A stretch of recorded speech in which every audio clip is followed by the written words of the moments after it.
Boker Tov, everybody, on this very early morning of September 15th. My name's Greg. I call myself the Nomadic Messianic because I'm somewhere between Christianity and Judaism on the path called Messianic faith. I'm going to follow up here with an answer that I have come to regarding the question I posted earlier in my Facebook page and in the Nomadic Messianic group. And that is, if Yeshua were Jewish, why isn't Christianity Jewish? Think about it. Well, the answer is probably going to be unsettling to many Orthodox Christians. It's probably going to be upsetting to many Messianic Jews. It also gives you an answer to some of the things we are seeing in today's world. Not religiously, but politically and socially. Why, if Yeshua was Jewish, why isn't Christianity Jewish?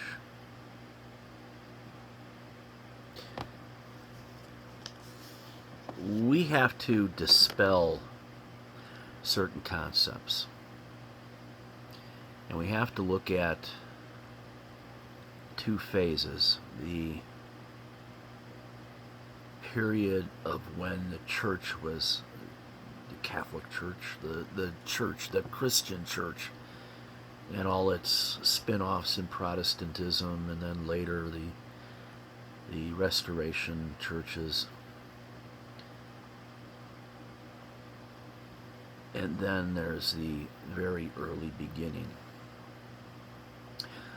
So, if you are a Gentile living in the first century after Christ's ascension, and you get word, being Roman, you're very open to other faiths, other religions.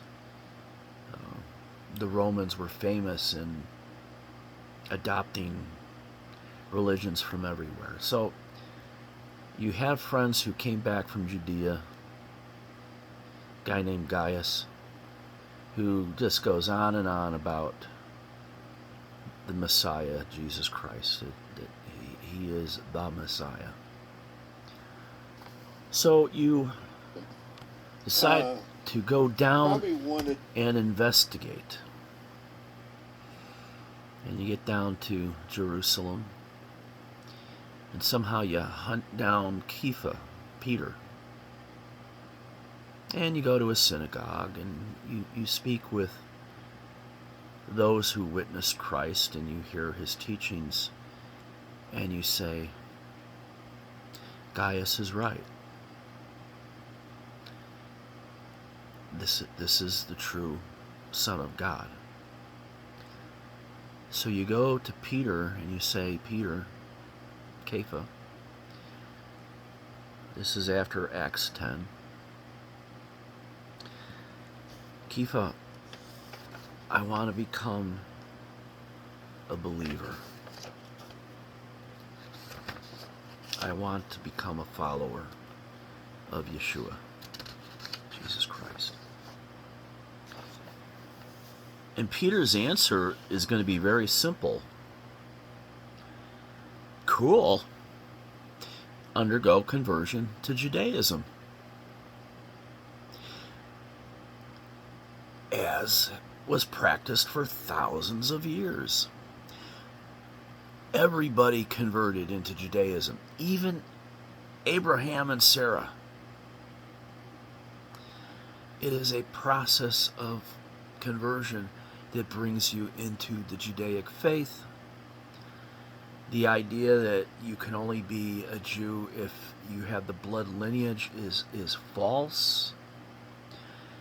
2.4 million of the 3 million that left Egypt were actually Gentile who converted.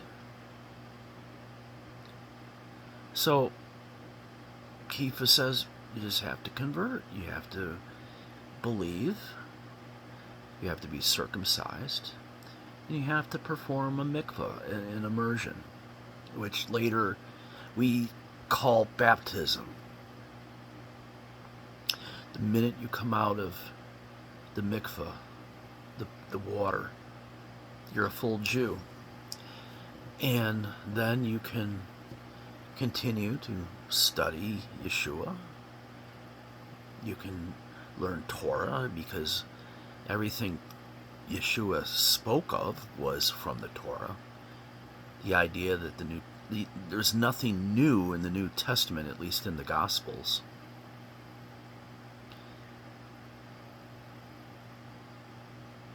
And there you go.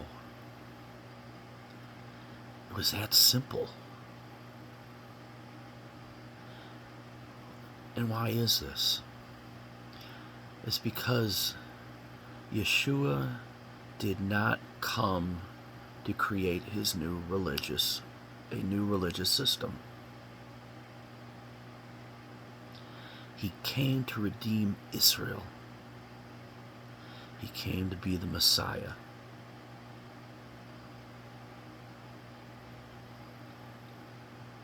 He did not ever say, do away with Judaism, and I'm going to create a new religion, new laws that you can follow.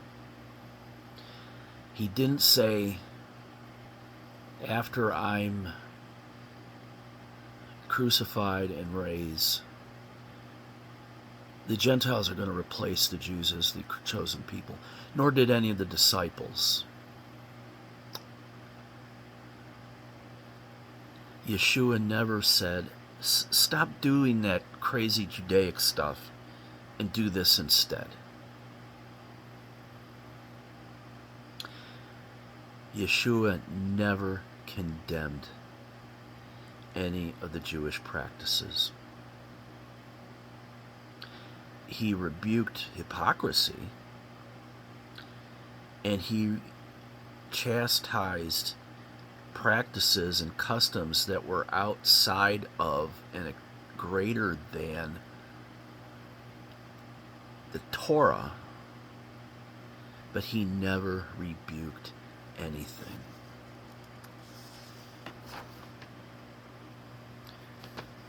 So that's the way it would have been up until the 3rd century. If you wanted to follow Christ, you converted and became a Jew. It makes sense. Christ was Jewish. He taught of Jewish things. He spoke to the Jews. Gentiles are always been welcomed to become Jewish. When a Gentile converts to Judaism, he's fully Jewish. So,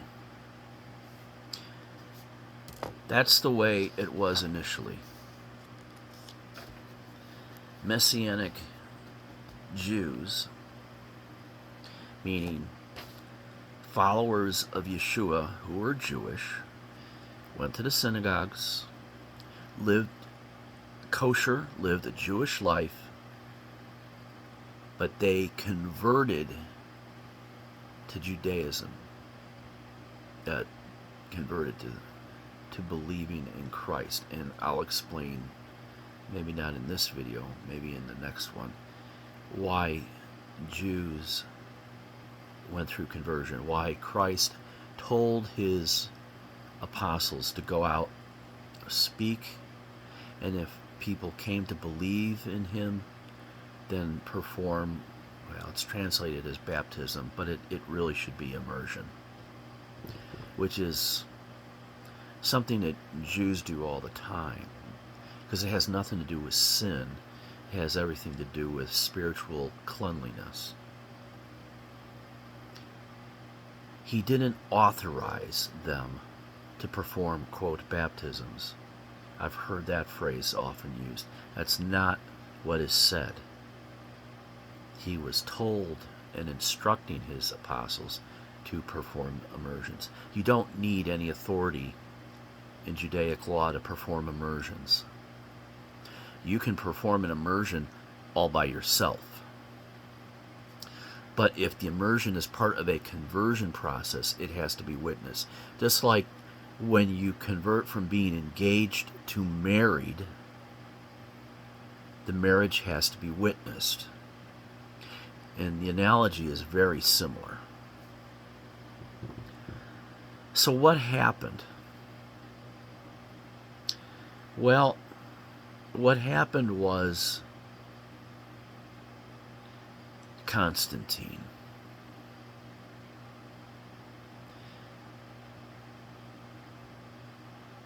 Constantine changed everything that was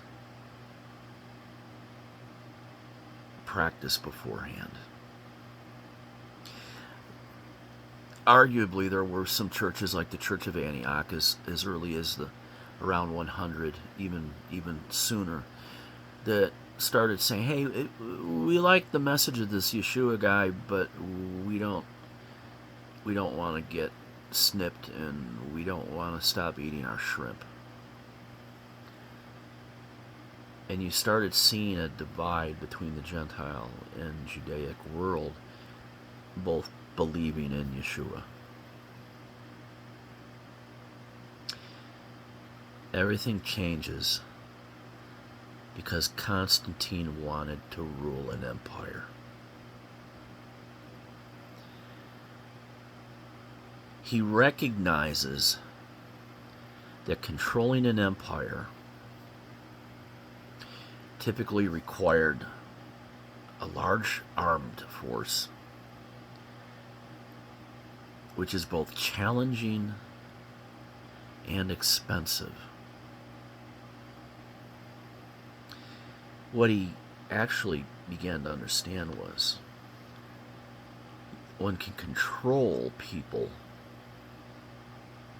with their minds and their faith, and decided that he can control through religion. So, what Constantine did is he recognized that this faith in this Jewish religion, Jewish faith, regarding Yeshua would be would be a means to his end. And that's what he did. Constantine took on the faith of Christians, what he would call Christianity.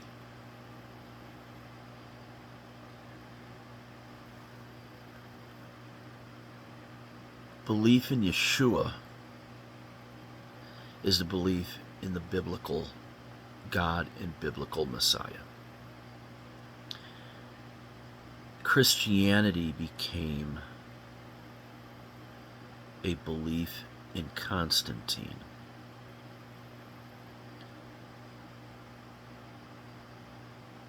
It is the religion of a pagan god emperor.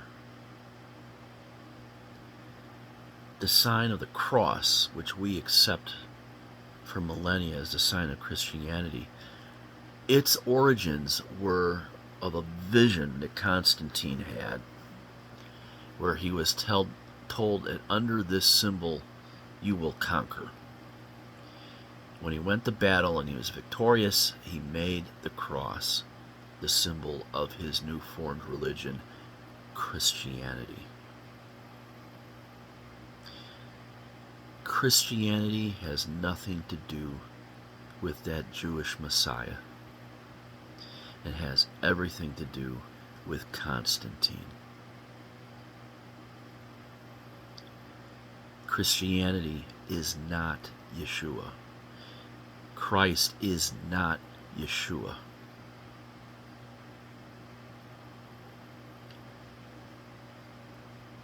He formulated and made this firm and concrete in 321, where he required that every Roman adopt the Nicene Creed.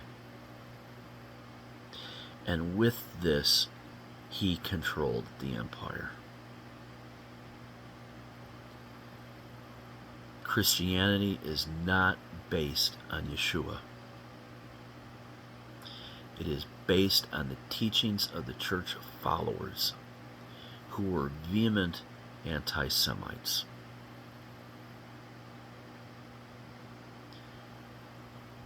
We often hear about Christmas. Why is Christmas a holiday? Because Constantine wanted to separate this new church, Christianity, from anything associated with the Jewish faith. Therefore, he banned the practice of all religious festivals. He banned synagogues. He banned Judaic practices. And he replaced Jewish holidays like Passover with a Christian pagan holiday called Easter. Christmas, which reportedly celebrates the birth of Christ. We all know Christ wasn't born in December. It appears that he was born in these months, the high holiday months. Christmas is the birthday of Sola Dictus, the sun god, who is the true god of Constantine.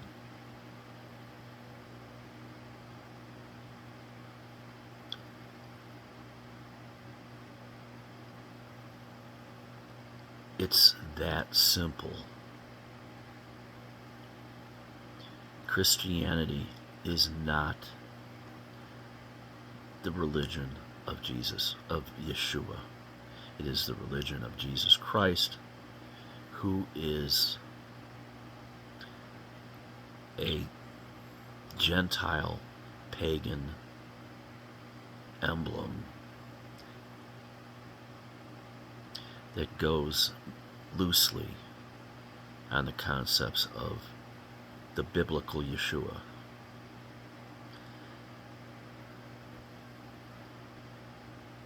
I'm going to talk about those church leaders, particularly Paul, in a follow-up video. But I want to leave us with this final think and thought. So, we had a leader, an emperor, who wanted to gain control, as they all do, over the people to gain obedience. So what did he do? He got into their faith and their belief system and instituted into it an acceptable belief system, which then was Christianity. Do we see anything like that today? Do we see people at the altar of the religion of abortion or the religion of environmental climate change? Do we see the removal and imposition of certain woke theologies? And I will call them theologies. They're faiths, they're religions. So what Constantine did in 321 can be argued to be what you're seeing being done today.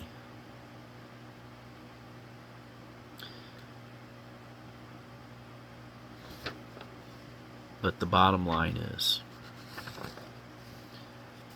that I'm sure you're going to many of you are going to disagree with vehemently. And that's okay. It's taken me 63 years to get to this point.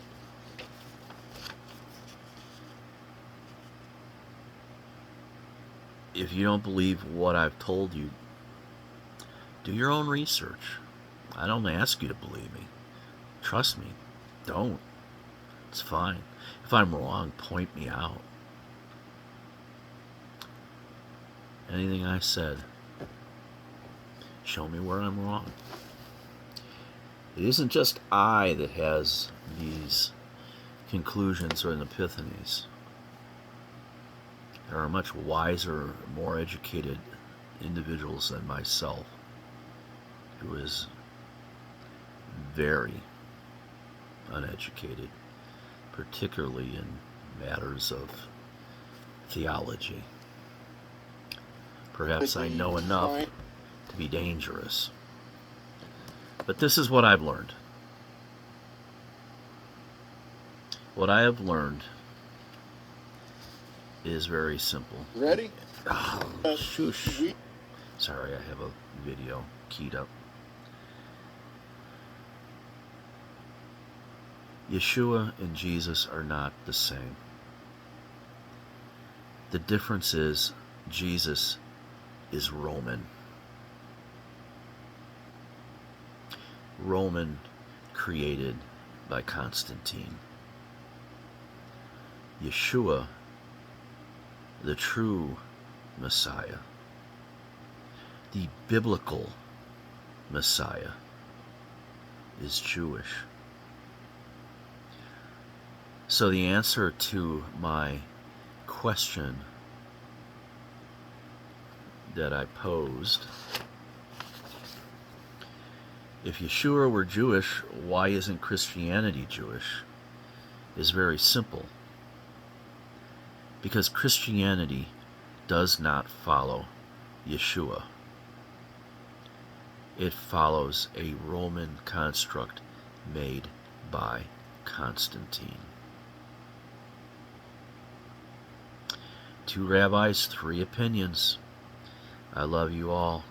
Have a wonderful day in your Sabbath, if you are still Christian and still go to church on Sundays. Otherwise, it's the first day of the week for us Messianics and us Jews. So get out and get to work, doing the Lord's work, glorifying God, healing the world, to usher in the second coming of our Mashiach, Yeshua. I love you all, and have a wonderful, wonderful day. Till next time.